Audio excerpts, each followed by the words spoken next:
Hi everyone. இப்போ நம்ம 10th சமச்சீர் மேக்ஸில் வந்துட்டு எக்ஸசைஸ் 2.2ல் கொஷின் நம்பர் 3 பார்க்கலாம்.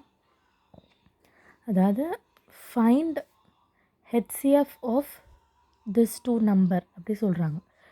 252525க்கும் 363636க்கும் உங்களுக்கு ஹையஸ்ட் காமன் ஃபேக்டர் கண்டுபிடிக்க சொல்கிறாங்க. ஸோ நம்ம அதை கண்டுபிடிக்க போகிறோம் பை ப்ரைம் ஃபேக்டரைசேஷன் மெத்தட். அதில் தான் நம்ம ஃபேக்டர்ஸை கண்டுபிடிச்சிட்டு அப்புறம் நம்ம ப்ராடக்ட் பண்ணுவோம். ஸோ ப்ரைம் ஃபேக்டரைசேஷன் மெத்தட்லேயும் கண்டுபிடிக்கலாம். ஸோ அந்த மாதிரி நீங்கள் பண்ணும்போது 5ல் எண்ட் ஆச்சுன்னா உங்களுக்கு வந்துட்டு 5 டேபிளில் போகும். ஸோ நம்ம 5 டேபிளில் ட்ரை பண்ணி நமக்கு 10101 இருக்குது. நெக்ஸ்ட்டு பார்த்திங்கன்னா 3636 வந்து ஈவனில் முடிகிறதுனால நம்ம 2 டேபிளில் ட்ரை பண்ணிகிட்டே வரணும். நெக்ஸ்ட்டு இங்கே வந்து 3 டேபிள், அகெயின் இங்கே வந்து ஸ்டாப் ஆகுது. இது வந்து சேம் நம்பரில் தான் போகும். ஸோ ஆப்வியஸாக தெரியுது ரெண்டுமே சேம் நம்பரில் ஸ்டாப் ஆகும்போது காமன் ஃபேக்டர் இது தான். 5 × 5 இங்கே இல்லை. ஸோ இங்கேயும் காமனாக எதுவுமே இல்லை. ஸோ நம்ம வந்து காமன் ஃபேக்டர் வந்து 10101ன்னு கண்டுபிடிச்சிருக்கோம். அதே மாதிரி கொஷின் நம்பர் 4. கொஷின் நம்பர் 4 பார்த்திங்கன்னா ப்ரைம் ஃபேக்டரைசேஷன் பண்ணிவிட்டு வந்து அவங்களே சொல்லிட்டாங்க இது 2 அப்புறம் 3 ஃபேக்டரில் தான் போகும். அதாவது 2 டேபிள் 3 டேபிளில் மட்டுமா யூஸ் பண்ணி பண்ணுங்க அப்படின்றத மாதிரி மென்ஷன் ஆகிடுச்சு. ஸோ அதோட பவர்ஸ் மட்டும் என்னன்னு நம்ம கண்டுபிடிச்சா போதும்.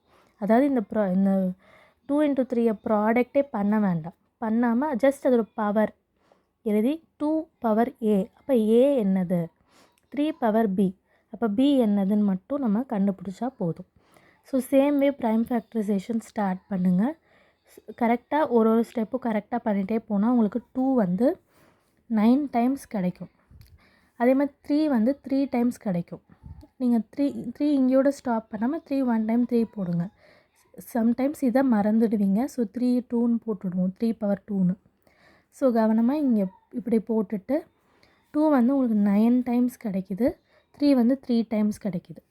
ஸோ 13824க்கு வந்து நம்ம என்ன பண்ணுறோம், 2 பவர் 9 × 3 பவர் 3ன்னே நம்ம வச்சுக்கிறோம். நம்ம ப்ராடக்ட் பண்ணலை.